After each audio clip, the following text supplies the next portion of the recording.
Hi, my name is Sydney, and I'm going to present on the food industry evils. I have a guest right here, and I'll begin.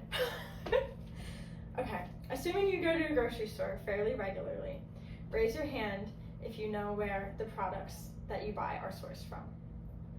Better yet, raise your hand if you trust the information on these products.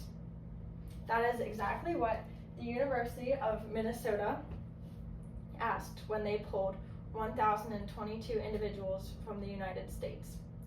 Only 24% of these individuals said that they trust this information. This is a huge problem. This lack of information on the food that we buy is a disservice to not only our health and our ecosystem, but to the animals that we use to our convenience.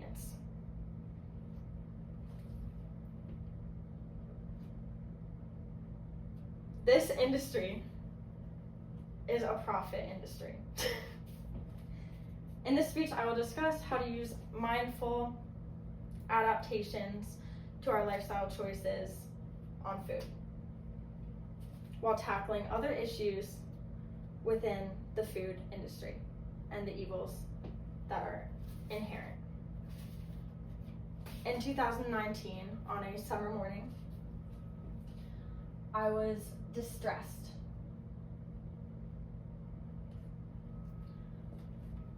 I was upset because I saw this video of cows being abused, thrown around, force-fed by not just one, but a multitude of employees at this farm called Fair Oaks Farm.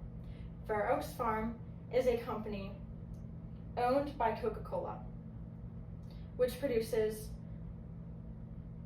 Fairlife milk. I was upset and I was distraught as I realized that the past years I have been allowing this to happen by purchasing their products, and I didn't know. The lack of research, knowledge, and exposure of things like this is terrible. It is a problem. The power of exposure, such as this video, shows that insider knowledge is essential to how we consume food products. This video was widespread, caused an uproar, prompting others to reconsider their food choices and ultimately make a change. Empowerment is so important to make informed decisions, and videos like this allow us to make those decisions, while demanding higher standards for food companies as well and make more ethical choices. How do we do that? Let's take a look at agriculture today. As in the video that I just showed you, there are rows and rows of cows. They take up an excess of land while also being for one animal. So there is a loss of biodiversity.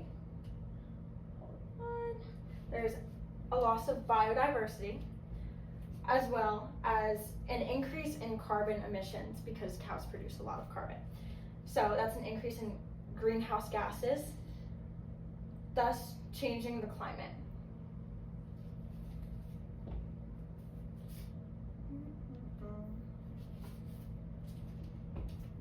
In order to solve this, there is circular agriculture. Smaller farms implement this, more local farms implement this. Circular agriculture implements more than one plant and more than one animal to cause a change. This can restore soil health, increase biodiversity, and has superior nutritional value and fresher products than the mass production that we saw, as well as more ethical treatment of animals. Ana Batiles de la Fuente from Agronomy, which is a journal that is international on agriculture, states that circular agriculture focuses on using minimal amounts of outputs to generate soils, which guarantees a reduction in land use, as well as limiting the use of chemical fertilizers.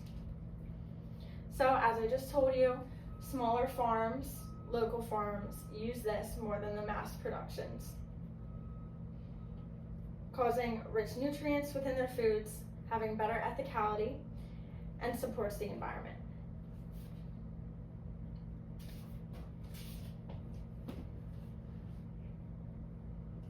And that leads me to my next point. Food is a necessity or a foundation of life. What used to be a hunt and gather structure now is more convenience-based, with tech booming and consumerism at an all-time high. Companies like Coca-Cola take this to their advantage and produce convenience foods, where they do profit over product, which means they make more that costs less.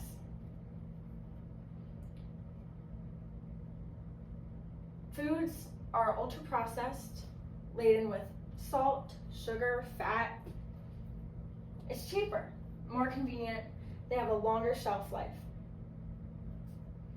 Nicola, a dietitian and mother of two, suggested that you could find what products are ultra-processed by looking at their labels.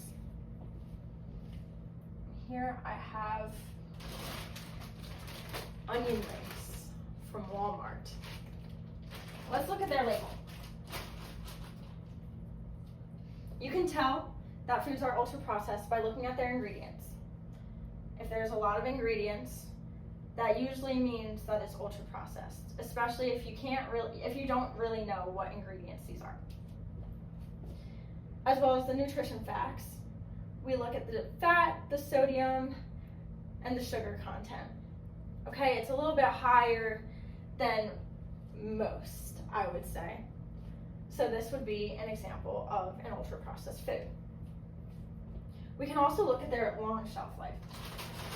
If their shelf life is longer, that normally means that it's processed too. And this product, the shelf life is until 2025. So you can tell that it's ultra-processed. In order to combat this, you can buy ingredients separately and create a meal from it. You can have a meal plan. Not only does implementing these solutions improve nutrition, but supports companies prioritizing quality over quantity.